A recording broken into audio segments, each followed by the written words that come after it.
My name is Capannelli. I'm a recent graduate from the University of Windsor. I studied communications, media, and film, and I focused a lot of my final years on business, kind of trying to learn both sides of the table. I currently am pretty much just doing freelance work in my industry, in the field, in Windsor.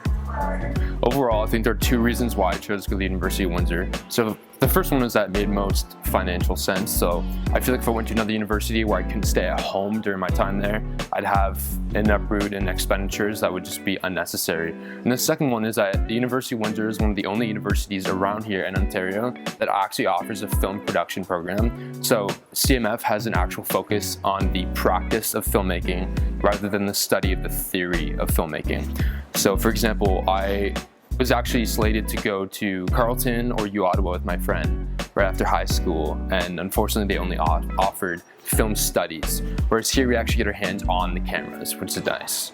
So throughout my time in university, I wasn't one of those people that kind of just relied on the school projects to allow myself to get my hands on the camera. I was always very active in my community, always kind of cold calling and pitching myself to businesses to try and get myself out there, to try and freelance. I was very involved with the Hospice of Windsor as well, so I made a lot of content for them, and that's a cause that I really like to support. And I think that anytime that you have any kind of talent or any kind of skill set, if you can apply it to something that you actually care about, you're obviously going to put your full heart into it, and I think it's going to turn out better. And yeah, with Hospice, I think we did some good work, and I'm really proud of it. So truthfully, when I was going into school, I wasn't completely sure what I was going to do. I just knew that I liked the art of filmmaking, and it enticed me very much. And I never really thought about the fact that maybe I'd be able to monetize it until I was probably in my second or third year in university, when I started maturing and kind of realistically viewing it. But as of right now, I feel like I have two career goals, one of which is more realistic than the other. The first would be to open up my own advertising agency. That's always kind of been a goal of mine for the past few years. I'm assuming that's not going to happen in the next few years, but eventually, hopefully it will. And then my more unrealistic pipe dream goal is honestly to direct Batman films in Hollywood. That would fulfill me to the greatest amount.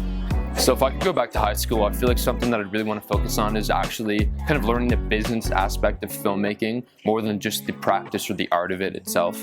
So I feel like I would have kind of tried to either double major in either business and CMF or something along those lines. I feel like as you get older, you learn to really appreciate the fact that filmmaking in my mind is 90% business, 10% actually having the talent. If you're unable to actually properly market yourself or find yourself these jobs or know the paperwork aspect of it, which is actually so much bigger than you'd expect, then I think you're pretty much just destined to fail because it's such a cut-through industry. So I'd really want to focus on the business aspect of it. Another piece of advice that I think people should really learn is to be more comfortable with the idea of comparing themselves. So I'm one of those people where I feel like it's impossible to kind of progress if you're not looking at those who are relative to you and not looking at those who are better than you. And now there's a stigma against the idea of comparing yourself. And I think it's definitely important to do it in a healthy way, obviously. But I think it's kind of just important to keep upping your game. And it's hard to do that if you're not looking at people that are doing better than you, that are producing better content than you. And it doesn't necessarily mean these people are better than you, but maybe they're just more advanced in their craft. And then finally, this is kind of the main mindset that I wish I would have strived toward from a younger age. And it's to just shut up and do it. So I think I think with Gen Zs and early millennials, a lot of people are so scared of making the wrong decision that they end up just making no decision at all. Because obviously there's so much pressure on our generation to kind of hurry up and figure out what we want to do. And I just think that the faster you figure out what you don't want to do, the closer you are to figuring out what you do.